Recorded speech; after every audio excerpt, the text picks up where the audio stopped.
좋아요, 구독 누르시면 부자 되실 거예요. 안녕하십니까? 돈을 향한 말초적 신경을 인정하라. 경제적 본능. 오늘은 미중 관세 전쟁에서 중국의 최강 무기로 떠오른 히토류 얘기해 보려고 합니다. 야, 그렇게 잘 나가던 트럼프, 세상 무서울 게 없어 보이던 트럼프도 히토류 앞에서는 약간 작아지는 모습을 보이고 있는데요. 도대체 이게 뭐길래, 그리고 어디까지 가능하고 전망은 어떻게 할 수 있는지 우리 이석진 원자재 해외투자연구소 소장과 함께 알아보겠습니다. 네, 안녕하세요. 안녕하세요. 이제 히토류가 뭔지는 모두 알 것 같아요. 되게 네. 귀한 건가 보다. 그리고 굉장히 첨단 산업에 필요한 건가 보다. 네. 그리고 미국한테는 많이 없는 건가 보다. 여기까지는 알겠는데 알고 보니 이게 희귀하지 않은 희귀 자원이라고 네네. 사실은 미국에도 되게 네. 많다라고 하더라고요. 이 부분 먼저 짚고 갈까요?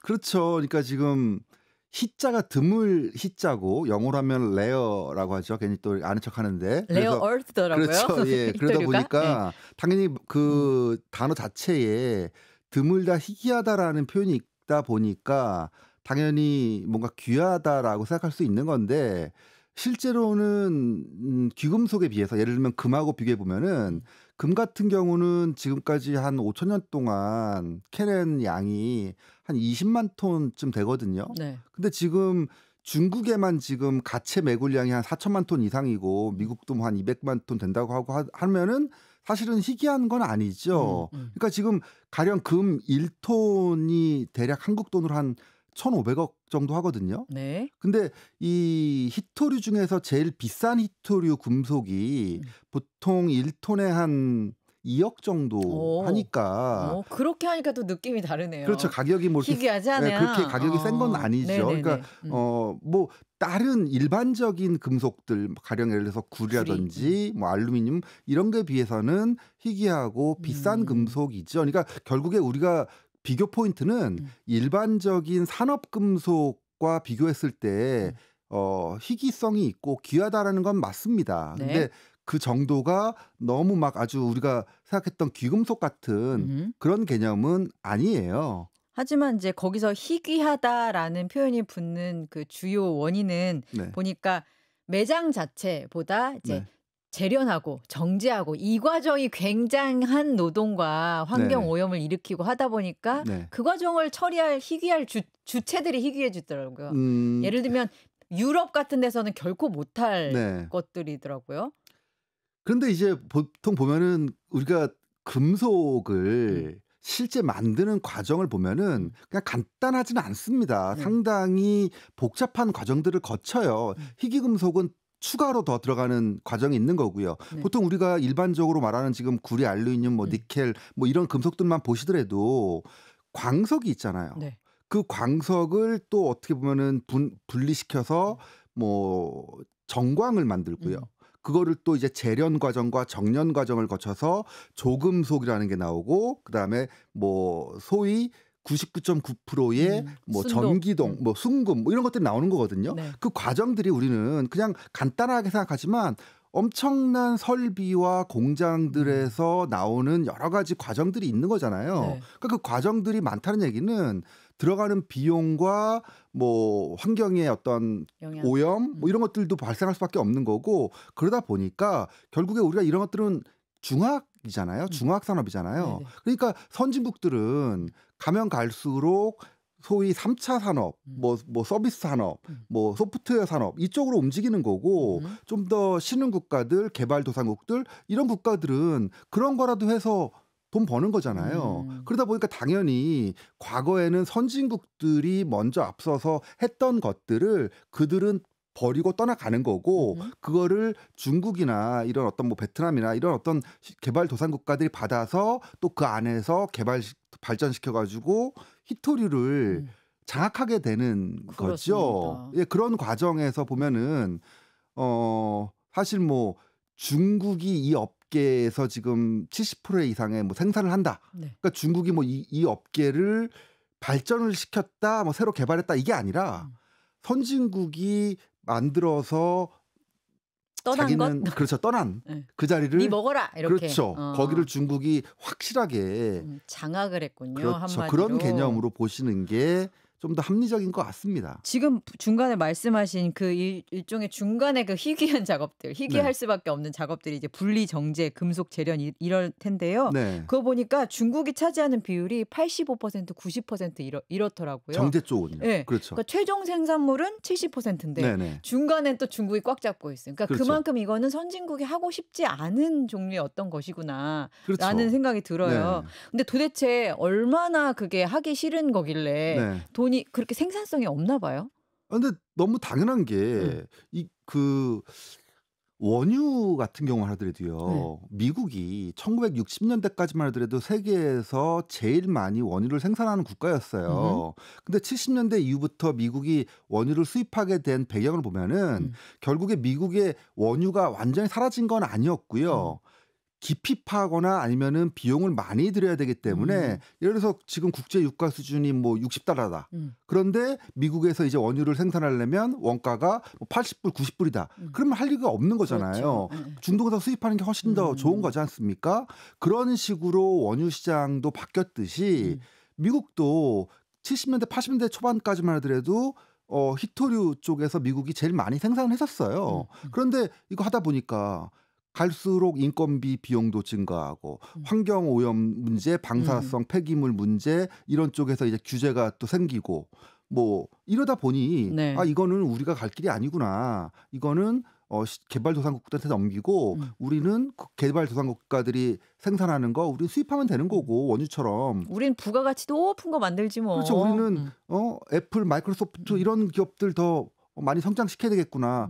미국이 어떻게 보면은 자국의 이익을 극대화하는 방향으로 그런 경제의 시스템과 틀을 짜고 그렇게 갔던 거거든요. 이게 어떻게 보면은 그 소위 자유무역의 가장 어떻게 보면 핵심적인 부분이잖아요. 제일 잘하는 거 많이 하고 다른 것들은 넘기는 방식으로 해서 생산성을 극대화시키는 방향. 이게 어떻게 보면은 그 실물 경제, 무역이 어떻게 보면 핵심 시스템인데 트럼프는 그렇지 않죠. 그렇죠. 트럼프는 거꾸로 가잖아요.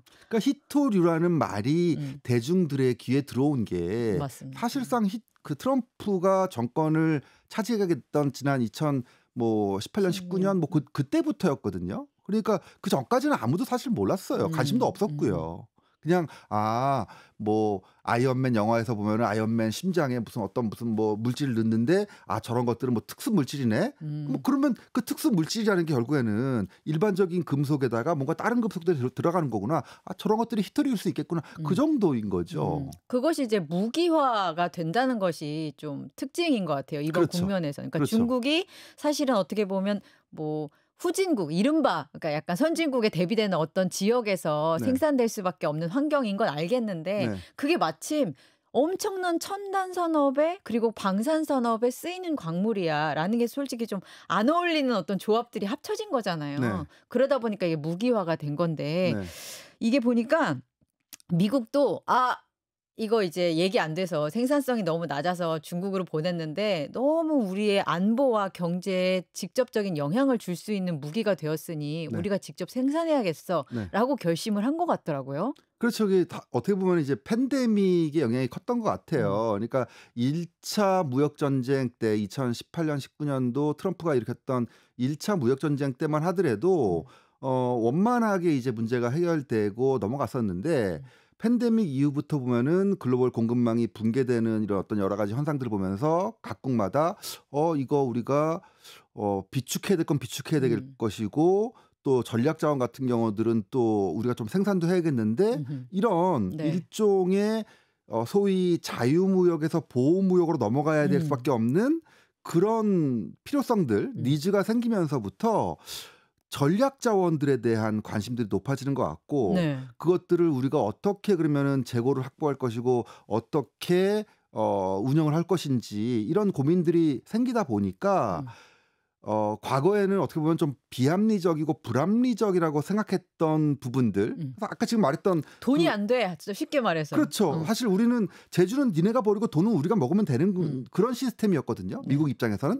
근데 이제는 그 제주 부리는 부분까지도 가져와야 되는 거기 때문에 비용이 증가할 수밖에 없는 부분이 커진 거죠. 되게 눈에 띄었던 게 돈이 안 되는 건데도 불구하고 안보라든지 그런 면에서 중요한 거기 때문에 우리가 생산한다라고 하니까 민간 상업 시설에서 그걸 네. 하는 뭐 예를 들면 히토류 생산 뭐 정제하는 게 아니라 네. 국방부가 돈을 대 가지고 네네. 짓고 네. 있더라고요. 딴 데도 아니고. 그러니까 지금 어떻게 보면은 지금 히토리가 무기화 됐다고 했는데 또 무기에도 많이 사용이 되는 거예요. 무기 네. 만드는데도 보통 우리가 방산업에 전투기나 뭐 핵잠수함이나 뭐 이런 쪽에 히토류가 많이 들어가는 이유는 그 전쟁에 필요한 이 군수 산업 물자들이 또는 이제 우주 시대로 가면서 들어가는 이런 여러 가지 첨단 무기들이 고강도 음. 또는 아주 탄성이 가볍거나 음흠.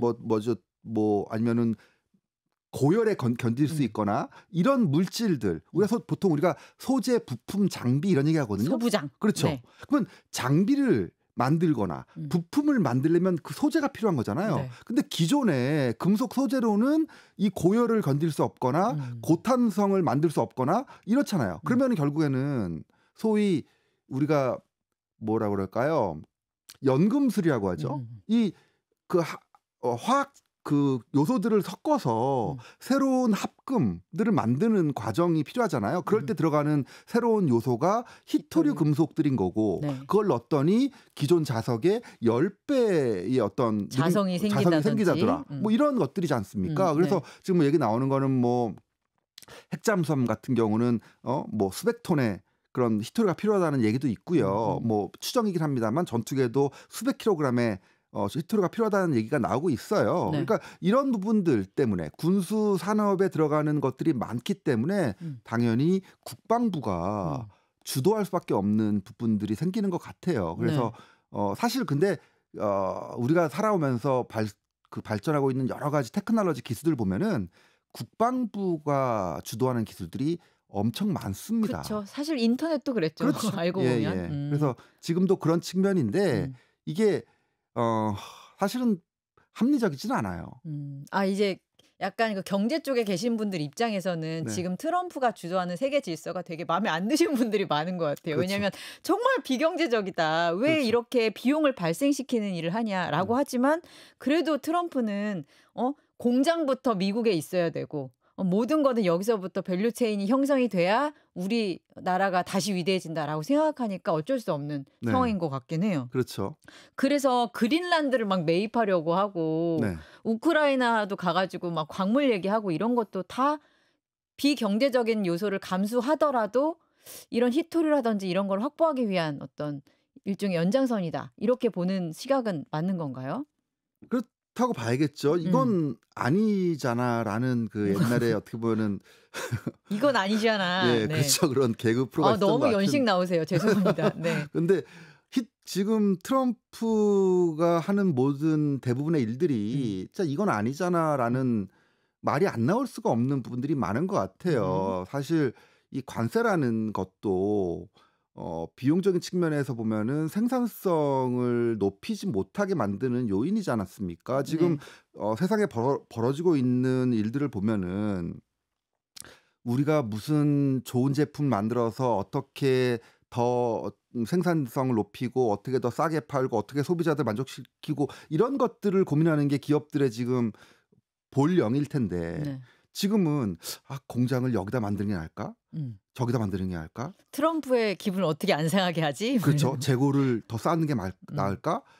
관세 피할 수 있는 방법이 뭐가 있을까? 밀수를 해야 되나? 밀수를 해야 되나? 뭐 이런 네. 여러 가지 쓸데없는 생각들 하면서 결국에는 일단 스톱해. 지금 아무것도 하지 마. 네. 이런 식으로 가는 거잖아요. 네네. 그러니까 경제적인 측면에서 보면은 생산성 있는 고민들이 아니라 비생산적인 고민을 한다라는 게 이게 제가 볼 때는 모두에게 비극인 거죠. 예, 그래서 트럼프의 어떤 여러 가지 행동들이라든지 이런 것들을 지지하기가 쉽지 않다. 쉽지 않죠. 이게 아무리 뭐 우방국이라고 하더라도 오히려 최근 들어서 가장 큰 문제는 우방이라는 게 예전에 생각했던 그런 개념이 아닌가 보네. 그죠. 이런 신뢰의 무너짐? 미국이라는 브랜드 어떻게 보면은 정말 수십 년간 만들어진 그 위대한 브랜드잖아요. 그 브랜드의 가치를 미국이 스스로 훼손시키고 있다라는 점에서 보면은 미국인들도 통탄할 일이죠. 미국인들 걱정까지. 그런데 지금 여하튼 다시 히토리로 얘기를 네네. 다시 돌아오자면 네. 그 미국이 지금이라도 우리가 여기서 생산해야 돼 라면서 막 생산 기지도 짓고 국방부가 투자해서 짓고 네. 그러지만 네. 이게 한순간에 될 일은 아니잖아요. 보니까 과거에 미국도 보니까 캘리포니아주 파운틴 패스 광산이라는 데가 마운틴 패스라는 마운틴. 광산이 2002년도에 네. 나갔더라고요. 네. 그럼 벌써 지금 20년이 넘은 거잖아요. 그렇죠. 그러면 20년이 넘도록 이렇게 허벌판이었던 데다가 다시 한번 그 기초를 쌓아 올린다면 네. 상당한 시간이 걸릴 거고. 네.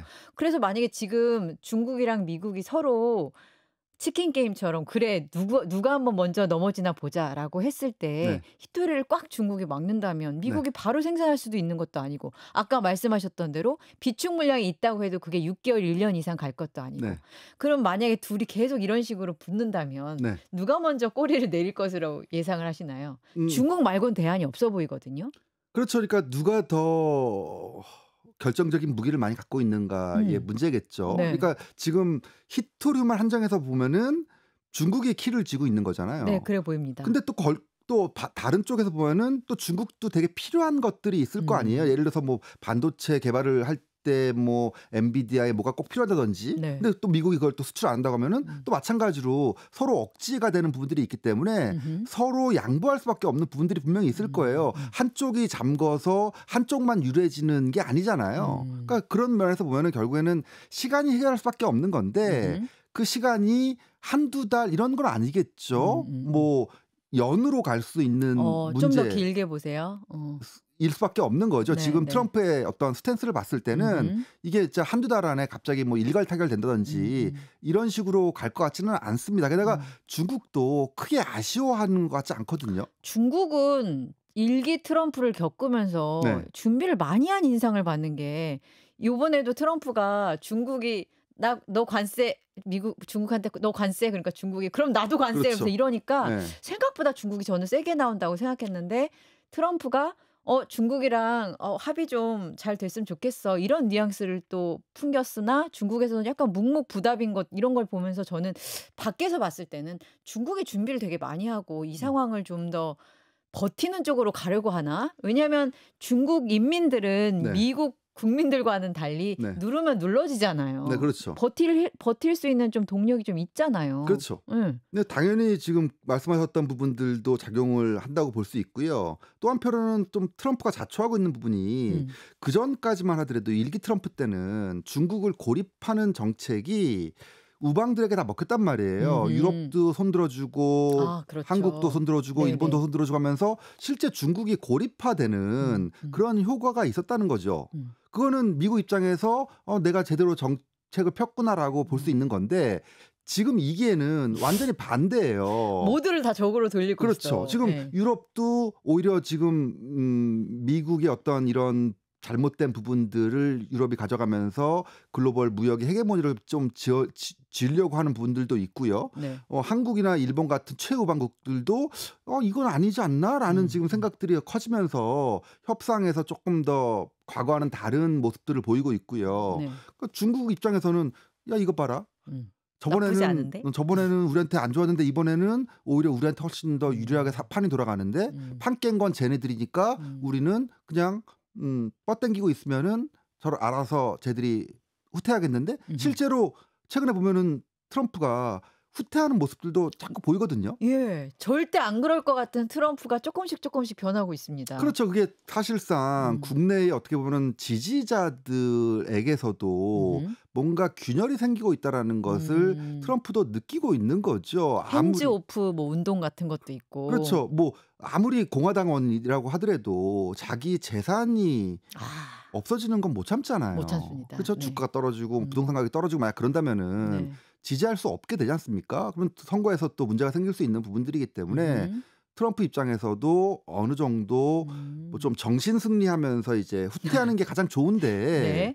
이게 뭐 또 단기간에 이렇게 될 것 같지는 음. 않습니다. 트럼프 입장에서도 이제 명분이 있어야 되니까. 그렇죠. 그죠? 그렇죠. 그래서 근데 네. 중국이 그러고 보면 과거에는 명분 쪽에서는 헤게모니 면에서는 이렇게 전 지구적으로 이렇게 아우르는 게 없었는데 그런 건 보통 미국이 가져갔잖아요. 아까 네. 말씀하셨던 미국의 브랜드가 그런 네네. 느낌이겠죠. 네. 근데 지금은 정말 트럼프가 아무런 명분을 못 챙기고 있을 때 중국이 실리도 챙기고 네. 명분도 챙기고 다 가져가는 느낌이에요. 그렇죠. 그래서 지금 어떻게 조금 전에 말씀하셨던 질문 중에 네. 미국이 과연 이 싸움에서 이길 수 있을까? 네. 생각해 보면은 이런 해외에 이제 공장을 지었던 부분들을 다시 미국으로 끌고 오려고 하는 거잖아요. 지금 트럼프가 하는 얘기가 야, 미국에서 돈 벌려면 미국에서 공장 지어, 미국에서 고용해, 뭐 이런 거잖아요. 제조업 일자리를 만들려고 하는 것 같습니다. 그렇죠. 그러면은 뭐 예를 들면은 뭐 나이키가 뭐 어디 베트남이나 중국이나 이런 데다가 공장을 지었단 말이에요. 근데 그거를 갖고 오려고 한다는 거죠. 미국에. 근데 그러려면은 신발과 관련된 여러 가지 것들이 있겠죠. 뭐 가죽들도 있을 것이고 봉제도 있을 것이고 여러 가지 관련돼 있는 수많은 또 하위 제조업과 관련돼 있는 벤더들, 산업들 뭐 이런 것들. 그 체인망들이 있겠죠. 네. 이것들을 다 갖고 와야 되는데 못 갖고 오는 거예요. 갖고 오려면은 생각했던 것보다 훨씬 많은 시간과 자원과 돈이 들어가기 때문에 손해 보면서 자국에 끌고 와가지고 공장을 짓고 장사하려고 하는 기업들이 있을까요? 그렇지 않잖아요. 그러니까 고민에 빠지는 거고 이거 시간 버티면 트럼프가 결국에는 관세에 후퇴할 거야. 아니면 몇 년 지나면은 결국에는 정권 바뀔 거고 그때 되면 다시 또 이제 원상 복귀될 거야. 이런 식으로 시장이 좀 이제 파악하기 시작하는군요. 그렇죠. 고민할 수밖에 없는 부분인 거고 네. 다 생존과 걸려 있는 부분들이잖아요. 그러니까 자꾸 의사결정을 딜레이할 수밖에 없는 거고 신용만 할 수밖에 없는 거고 이런 거라는 거죠. 그러면은 지금 히토류도 마찬가지겠죠. 일정 부분은 미국에 공장을 지을 수 있습니다. 못 지을 일이 없죠. 예전에 했던 것들이니까. 근데 미국 입장에서 보면은 정말 바보 같은 짓인 게 중국이나 베트남이나 인도에서 하면은 1,000원이면 만들 수 있는 상품을 굳이 미국에 갖고 가지고 3만 원으로 네, 만 원, 2만 원에 만들 이유는 없는 거잖아요. 지금 인건비 같은 거라든지 그냥 친하게 지내면 그렇죠. 10,000원에 쓸 수 있는 거를 3만 원에 쓰는 거다. 얼마나 사이가 나빠서 얼마나 이렇게 되는 비합리적이라는 겁니까? 얼마나 이게 사이좋게 지내면 아무 문제 없이 다 조달할 수 있는 걸 이렇게 판을 깨가지고 하는 게. 근데 뭐 또 굉장한 현실주의 정치인들은 또 그렇게 생각할 수도 있죠. 아니 사이 좋은 게 뭐 천년 만년 갈 거야? 항상 지어야 돼. 근데 문제는 아까 말씀하신 것 중에 환경오염 그건 것 같아요. 보니까 중국은 재련 과정에서 생기는 그러니까 1톤 만드는데 뭐 1톤의 방사선 폐기물이 생긴다. 거의 이 수준이던데. 네네. 그거 그냥 다 버린다고 하더라고요. 그래서 토양이 10cm가 방사성 토양이고 그걸 미국에서 어떻게 하냐고요. 근데 미국도요. 사실은 환경에 별로 관심 없는 나라예요. 그렇죠. 유럽에 비하면 그렇네요. 그러니까 미국에서 그래도 중국보다는 심하잖아요. 저도 미국에서 생활한 적이 있지만 네. 뭐 옛날 얘기긴 합니다만 지금은 좀 바뀌었을지 모르겠습니다만 음식물 분리수거 이런 거 전혀 안 했어요. 그냥 먹고 그냥 싸가지고 그냥 버리고 끝이었어요. 네. 그러니까 미국이 셰일 오일을 하는 이유도 이거 유럽은 환경 오염, 그러니까 오염수가 나온다라고 해가지고 안 해요. 미국도 아시겠지만 환경은 개나 줘버려. 이거가 국시예요. 지금 트럼프가 되자마자 기존에 만들었던 가입했던 의정서, 그렇죠? 뭐 코펜하겐 의정서, 교토 의정서 다 깨부시는 게 트럼프잖아요. 네. 그러니까 환경 관심 없어요. 근데 네. 중요한 건 환경 뒤에 숨은 게 뭐가 있냐면은 보통 우리가 이런 관련해서 공장을 돌릴 때 이런 히토리도 그렇고 금속 관련해서 공장 돌릴 때 비용 중에 제일 많이 차지하는 부분 중에 하나가 전기예요. 네. 전기료예요. 네. 보통 우리가 구리도 전기동이라고 그래가지고 전해 물질을 이렇게 전기를 많이 써가지고 하여간에 순구리를 만드는 거거든요. 대부분의 금속들 과정이 다 전기를 엄청나게 많이 씁니다. 네. 태양광도 마찬가지고요. 전기료가 음. 중국이 제일 싸요. 아. 절대 생산 단가가 싸질 수밖에 없다. 그렇죠. 우리가 한국에서 음. 한 10년 전, 15년 전쯤에 태양광 패널 막 어쩌고 해 가지고 엄청나게 인기 있을 때 한국의 기업들이 다 해외로 도망간 이유가 전기료 때문에. 전기료 때문이었어요. 중국으로 못 가니까 중국 다음으로 전기료 싼 말레이시아로 가고 이랬단 말이에요. 그러니까 그런 비용들 생각하면은 미국이 이거 수지 타산이 나오지가 않습니다. 예. 그거 어떻게 될지 정말 궁금하네요. 지금 얘기를 쭉 들어보면은 소장님은 도대체 미국 왜 그러냐 이런 덜 떨어지는 짓을 언제까지 계속 할 수 있는 것이냐 그러니까 뭐 이런 이게 느낌인데요. 금도 아니고요. 예. 한계가 있는 금도 아니고 널려 있는 건데. 그렇죠. 그렇군요. 하지만 이것이 여하튼 방산이라든지 첨단 산업의 중요한 자원으로서 무기화가 되고 있는 국면에서 중국이 어떻게 나오고 미국이 거기에 이제 어떻게 대응할지는 좀 지켜봐야 된다. 이렇게까지. 그렇죠. 그렇죠. 뭐 그렇긴 한데 이제 그게 천년 만년 정말 갈 일도 아니고 몇 년 또 지나면은 다시 또 상황이 이렇게 보면은 좀 평화 모드가 가고 이러면은 또 괜히 이거 공장 짓겠다고 투자한 그 그쵸. 기업만 그쵸. 바보 될 수도 있거든요. 어마어마한 괜히 돈이 드는데. 또 하나의 테마가 만들어지는 느낌이에요. 그 부분과 네. 관련해서 좀 이따 여쭤보기로 하고 그러면 여기 이쯤에서 그 히토류는 마무리를 짓도록 하겠습니다. 이렇게 마무리해도 될지 한번 들어주세요. 히토류 미중이 이럴 일이냐. 거의 이런 느낌 이건 같습니다. 아니잖아. 이건 예, 아니잖아. 예, 그렇죠. 왜 굳이 이렇게 네. 이런 느낌으로 마무리하면 여러분 지금 현재 무기화되고 있는 히토류 상황의 어떤 핵심을 좀 쉽게 이해할 수 있을 것 같습니다. 네.